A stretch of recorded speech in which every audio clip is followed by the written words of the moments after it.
બનાસકાંઠા ઓગળ જિલ્લાની માંગ વધુ રસપ્રદ બની। ઓગળ જિલ્લા મામલે મહારેલી અને મહાયજ્ઞ। ઓગળ જિલ્લા મામલે ભાજપ ધારાસભ્ય ખુલીને બોલ્યા, પ્રજાની લાગણી સરકાર સુધી પહોંચાડીશ। કેશાજીએ કહ્યું, હું આવ્યા મળવા અને બેસાડ્યો દળવા। કેશાજીએ કહ્યું કે પરોક્ષ રીતે ઓગળ જિલ્લાનું સમર્થન એક કરતા હોય તેવું નિવેદનમાં છે।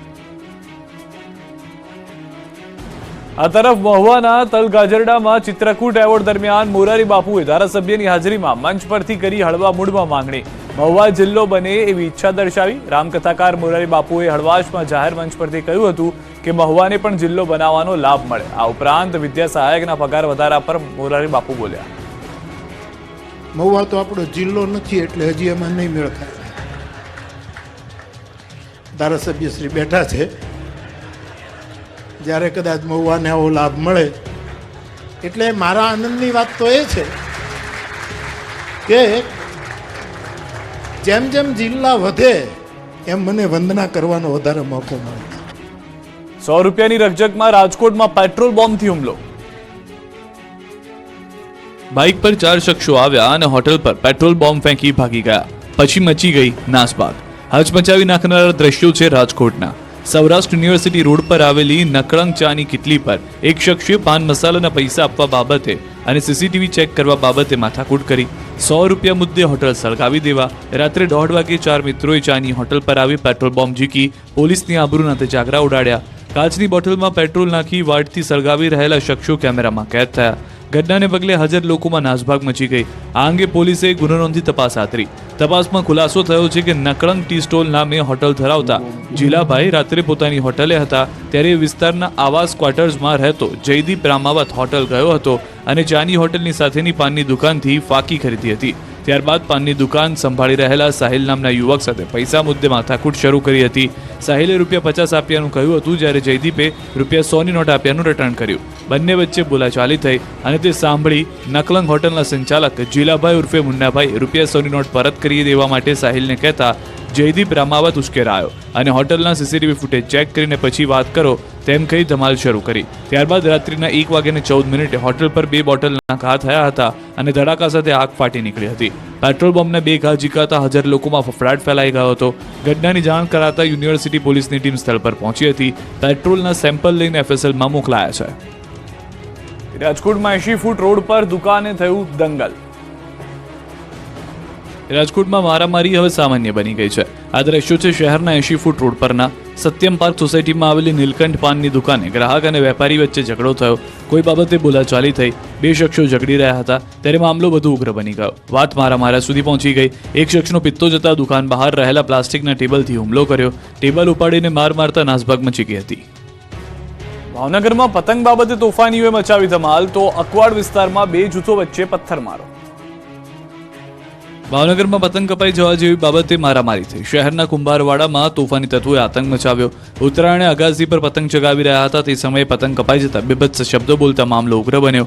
આ ઘટના બાદ અર્જન રાઠોડના ઘરમાં અમુક માથાભારે ઇસમો ધોકા અને પાઇપ સાથે ઘૂસી ગયા અને તોફાનીઓએ ઘરમાં પ્રવેશી તોડફોડ શરૂ કરી। ઘરનો સામાન, ટીવી, કબાટ સહિતની ચીજવસ્તુઓની તોડફોડ કરી। 15 થી 20 લોકોના ટોળાએ ઘરમાં આવી દાદાગીરી કરતા વિસ્તારમાં દહેશત ફેલાઈ। હાલ આ મામલે ડી ડિવિઝન પોલીસ દ્વારા વધુ તપાસ હાથ ધરવામાં આવી છે।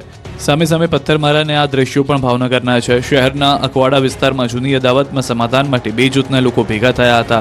બેઠકમાં બબાલ થઈ જતા ફરી ધીંગાણું થયું। સામે સામે 2 જૂથો આવી જતા પથ્થરોનો વરસાદ થયો। હથિયારો સાથે પથ્થર અને ઈંટોના ઘા કર્યા। બાળકોથી માંડી યુવાનો અને વડીલોથી માંડી વૃદ્ધો અને મહિલાઓએ જે હાથમાં આવ્યું તે લઈને હુમલા કર્યા। સામે સામે મોટા મોટા પથ્થરના ઘા આવતા થોડી વાર માટે તો નાસભાગ મચી ગઈ, જેમાં 8 થી વધુ ઈજા પહોંચતા હોસ્પિટલે ખસેડવામાં પડ્યા હતા। આ ઘટનાને લઈને પોલીસે તપાસ હાથ ધરી છે। વડોદરામાં એક સાથે 12 કાર ભડકે બળી।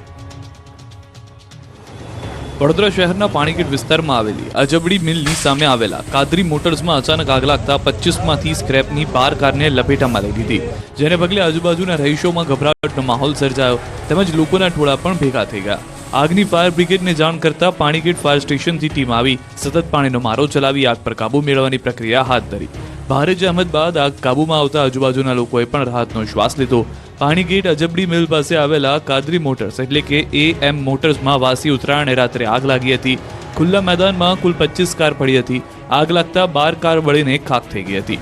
ફાયર લાશ્કરોએ આગ પર કાબુ મેળવતા અન્ય કાર બચી ગઈ હતી. કાદરી મોટર્સના માલિક એમ કાદરીના જણાવ્યા મુજબ ગુબ્બારો પડતા આગ લાગી હતી.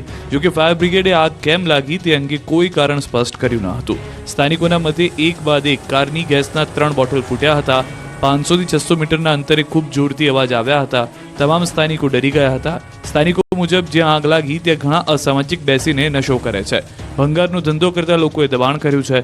મેદાનમાં આસપાસના 4 ભંગારવાળા પોતાનો ભંગાર ત્યાં મૂકી જાય છે. નંબર વગરની કાર, ચોરીની પણ ઘણી વસ્તુઓ ત્યાં પડેલી હોય છે. દમણના દરિયે બોટમાં લાગી આગ. બોટમાં ભીષણ આગ લાગતા અફરાતફરી મચી ગઈ. દમણના દરિયા કિનારે લાંગરેલી એક બોટમાં અચાનક આગ લાગી. થોડી જ વારમાં બોટમાંથી ધુમાડા નીકળતા આસપાસના લોકો એકઠા થયા અને ફાયર બ્રિગેડને જાણ કરી. ઘટનાની જાણ થતાં જ ફાયર બ્રિગેડની ટીમ તાત્કાલિક સ્થળ પર પહોંચી હતી અને બોટમાં લાગેલી આગ પર કાબુ મેળવવા પ્રયાસ કર્યા. આખરે ભારે જહેમત બાદ બોટમાં લાગેલી આગ પર કાબુ મેળવવામાં સફળતા મળી. જોકે એ પહેલા બોટના આગળના હિસ્સામાં મોટું નુકસાન થયું. આ ઘટનામાં કોઈ ઈજા કે જાનહાની થઈ ન હતી, પરંતુ આગ લાગવાનું કારણ હજુ સુધી જાણી શકાયું નથી. રાજકોટથી સમાચાર. 2 કાર વચ્ચે અકસ્માત. ઇન્દિરા સર્કલ પાસે અકસ્માત સર્જાયો છે. પૂર ઝડપે જતી થાર અને અન્ય એક કાર સાથે અકસ્માત થયા હોવાના સમાચાર છે. 4 લોકોને સામાન્ય ઈજાઓ પહોંચી છે. અકસ્માતની ઘટના સીસીટીવીમાં કેદ થઈ છે. કારનો સાઈડનો ભાગ ક્ષતિગ્રસ્ત થયો છે. બનાવ સંદર્ભે પોલીસે તપાસ હાથ ધરી છે.